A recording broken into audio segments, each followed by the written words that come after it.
the more you fail, the better. Because as long as it doesn't kill you and you don't go to jail, those are kind of two very important things, right? You'll probably be okay. You'll probably learn some stuff. You might get scratched. You might get some bruises. You're just going to have to pick yourself up, dust yourself off. It's the Health in the Real World podcast. It's time to start the show with Chris Janke as your host. Here to give you everything that you need when it comes to fitness strategies. We keep it simple and easy. It's your roadmap to get healthy. You don't need equipment and you don't need a gym. Just the right strategies to get you fit and trim. Welcome to Health in the Real World. We are here today with Jeremy Wakamiya. Jeremy, how's it going? Doing well, Chris. Good morning. Good. Well, I'm glad you made it in today. Most of my interviews are with trainers and chiropractors and acupuncturists, but we're acquainted through, another friend that we've worked with, and your methodology, your mindset just seems to really lend itself to some of the principles that I like to teach on this show. So really happy to have you on and just chat about that. Yeah, awesome. It's good to be here. Thanks. Yeah. For the invitation. So can you give us a quick kind of recap as far as who you are, what you do, and kind of general methodologies, mindset and things like that? Yeah, sure. My name is Jeremy. I run a financial planning practice with Northwestern Mutual. It's a relatively new endeavor for me. In a past life, I was a CFO / finance director for a private enterprise. And I try to bring a philosophy of connecting and caring with people, right? So the people behind businesses and the actual individual human beings in families, et cetera. And in particular, I work with folks to help them worry a little bit less about their money. Nice. That's awesome. And Katie was telling me that your motto, your philosophy is people helping people. That is what's emerging, correct? That's awesome. Yeah. What's kind of behind that? Like, what drives you? What drives you to do what you do? Because I'm sure if you were any other profession, right? If you were a trainer, or if you were a doctor, or if you were a lawyer, anything else, you would have that same underlying guiding principle. So what is it about that really speaks to you, that inspires you about helping people and allowing them to worry less about the money? Right. And money is often a kind of a distracting word, right? It can be loaded with lots of emotion. But there are many ways to help people, right? You do a thing, Chris, that involves more physical activity, or the body and the mind. And that's just one example of ways in which you touch other people's lives and help them. So because of my background, because of my experience and skill set, I am now arguably better suited than other people, not everybody, but other people, to help work in the realm of finance. And even though that's sort of a sterile or numerical discipline, it's a thing that we all understand enough to the point that it matters, right? Lots of us wake up and we need to go to work, or we do a thing that is both creative or engaging, but also it is work, and it could be building a business or managing a practice of some sort. So we know inherently that it's important to us. And at the same time, we're often told that it's not that important, or it's the root of all evil, or something like that, right? And I think, like many things, if it's used in the wrong way, yes, it can be damaging. But my goal is to help it be less damaging, more useful, less of a scary thing to talk about, and more accessible to everybody. And not necessarily the accumulation of money or wealth, but access to info, people, networks, tools, products, etc. Because it's a very important thing. Yeah. as a necessity almost to live in the world that we live in today, and sort of live the standard of life that we all at some level I think appreciate. Yeah, absolutely. And I almost see what you do is very similar actually to a fitness trainer, personal trainer. Uh, I would imagine somebody comes to you because they don't, like you said, they sort of know a little bit. They might know a little bit about money. They know enough about money to, maybe look at their bank statements and try to figure out, sort of a preliminary budget. And I'm sure there are things that are in there that they haven't even thought of. You don't know what you don't know. And I see that a lot with fitness as well. That, there's just a plethora of information out there now. You can research how's the best way to lose weight, or what's the best way to get strong, or how do I get rid of my back pain with simple exercises, right? And you can find all that information. But I think one of the valuable things with either a trainer or a financial, I don't know, your financial coach or advisor, Financial advisor. financial advisor is, I think one of the most valuable things is knowing what to do when, and almost like the timing aspect. And I'm not going to go here's my program and I'm going to give it to you. It's more like, I'm going to ask you some questions. I'm going to figure out who you are, and we're going to make something that's suited for you. And then I'm going to help walk you down that path. And then as you have questions, things are going to come up. You might run into something that looks like a boulder, and I'll say, oh, actually, that's not a boulder. That's a little pebble. And this is why. And this is how you get around it. And, it may be the easiest thing in the world for you, but to somebody who doesn't know quite how to navigate that road, it's, super valuable to have you there in their corner. Right. Yeah. Yeah. I like that. So I'm a big fan of analogy or metaphor. And in particular, because you work as as a trainer and a coach for people, right? Earlier, I talked about the power of building networks or people helping people. And that can't be more true than in athletics or sports or even fitness, right? So as a coach, it sort of implies that you're working on a team or as a team with your clients. It's kind of the same with me, right? I am part of their team if they choose to work with me.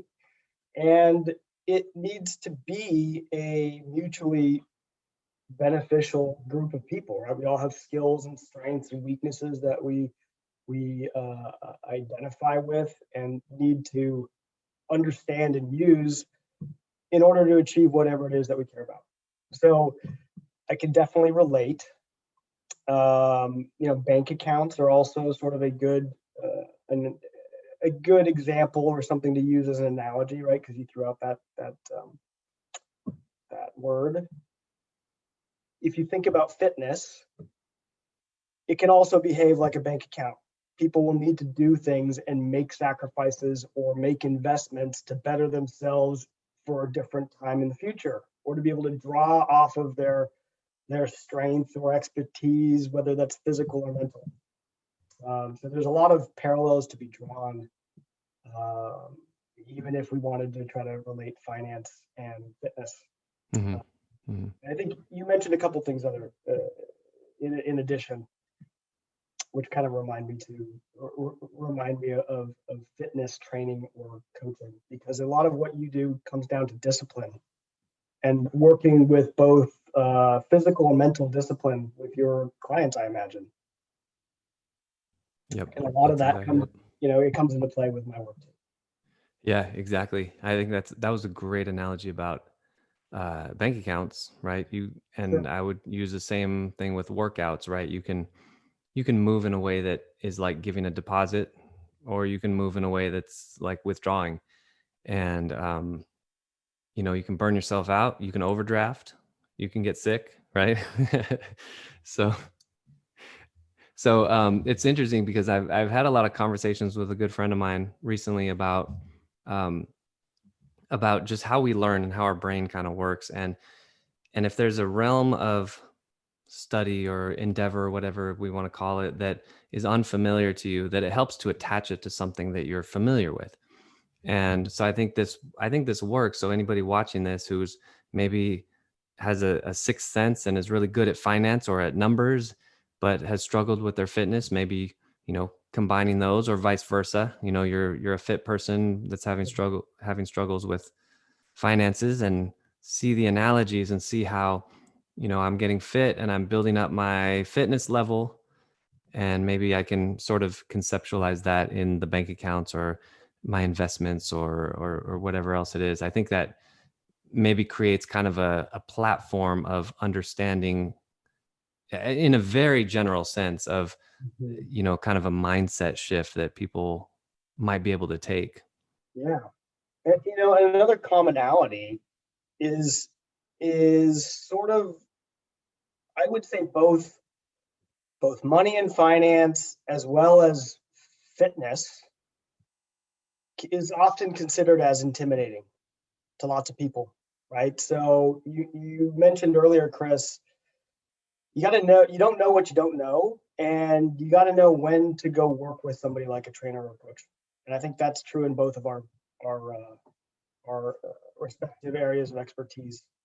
It can be a scary and intimidating thing,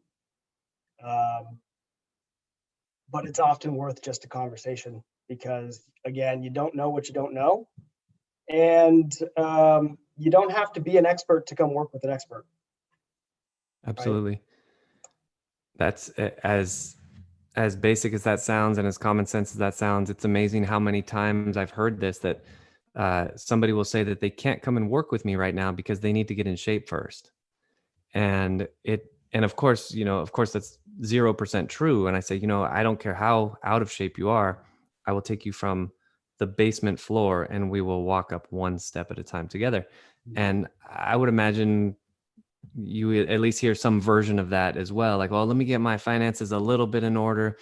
When the reality is, you may be able to say like, hey, have you considered this? And again, you don't know what you don't know. But I do think that it's interesting. Like, there are a lot of similarities, a lot of commonalities. And I think what underlines it is, again, you and I both know the same person, and we've worked with her before, and she's very into peak performance and mental, emotional health, and finding your vision and understanding why you're doing certain things. And so I think that's my next question is your why. Like, what drives you to do what you do? Is it through a personal experience, or do you see a vision for how you can help people and what kind of world you want to create? What does that look like? Yeah, I've spent a fair amount of time thinking about this type of stuff, especially when I decided to launch this practice of mine. And I think my answer will probably change if you ask me again 5 years from now or 10 years. Right. But one central theme is having impact on the world that I live in, whether that is just my team or the clients that I have the opportunity to work with, or the community at large, or the state, or however big I want to make that impact statement, right? That is something that's important to me. And when I think about who I am as a personal and as a professional, and what things I think I am good at, just because of personality or strengths or knowledge, expertise, and licensing, I have a combination of things that I think will help people, primarily in the realm of finance. And if I'm able to do this thing where they spend less time worrying about how to make ends meet and more time just doing whatever it is that they're good at and want to do and want to contribute, then there is the ability to have a I don't know, exponentially leveraged impact. So that's where I'm at now, and that's why I get up. I love those three words back to back: exponentially leveraged impact. That's awesome. And I agree with that. I know I've seen this tendency in me to be kind of a do-it-yourselfer, right? Like, I don't know, an example around the house, let's say, oh, the lawn needs to be mowed. Now, I know how to mow the lawn. It's not too complicated, but I don't know how to make it look like the best yard in the neighborhood, right? So there's like, it's like, okay, how much energy and time am I going to put into mowing that lawn and doing it in like a B plus C or B minus C plus job, but it's done and I don't have to think about it? Or am I going to find somebody who knows what they're doing, make this an A plus, make this the nicest yard on the block, you know? So it's like, you know, how much are we going to try to do it ourselves versus like, hey, you're an expert, let me just like defer to you at least for a while until I learn what I'm doing. Yeah, absolutely. Yeah. I can relate, right? Because I think some of my first jobs as a younger adult was probably mowing lawns. Right? For my folks, for my neighbors' friends, for etc. And it wasn't until probably this year that I ever paid anybody else to do that task. Yeah. Right? And it has nothing to do with not wanting to do it because I actually enjoy doing it. Right? Sometimes it's time to let things go. Yeah. Optimize the time a little bit. You know, if you can spend a little bit of time doing what you're really, really good at versus a little bit of time kind of tripping over stuff. Again, mowing the lawn, not necessarily the hardest job, but making it look good. Yeah, that escapes me. Nice. Well, Jeremy, do you actually, I can still ask you this question, even though you're not a fitness pro. This is my favorite question that I ask all my guests on the podcast. And that is, you're invited by let's say university to give a motivational speech, 1 to 2 minute motivational speech to the graduates at graduation, 21, 22-year-olds who are just starting their adult lives. What are some kind of principles that you would infuse into them? What's like your 1 to 2 minute motivational speech? I think there are some things that I've learned in my relatively short career, which include not being afraid or being afraid less, right? Because there's always going to be some amount of anxiety or fear. I think that's normal. But not being afraid of trying new things and failing hard, and failing fast, right? Because actually, the more cycles you can get out there and try, or cycles on new tasks or things or endeavors you can try, and the better, right? The more you fail, the better. Because as long as it doesn't kill you and you don't go to jail, those are kind of two very important things, right? You'll probably be okay. You'll probably learn some stuff. You might get scratched. You might get some bruises. You're just going to have to pick yourself up, dust yourself off. But it's those people who are going to try more things and fail often and faster and sometimes harder that are going to learn faster. So I think that's important. I think understanding that you will fail at things is very good. And once you can get comfortable with that, I think that's even better. So comfort with discomfort is a very central theme, because I have lots of uncomfortable conversations with lots of people all the time.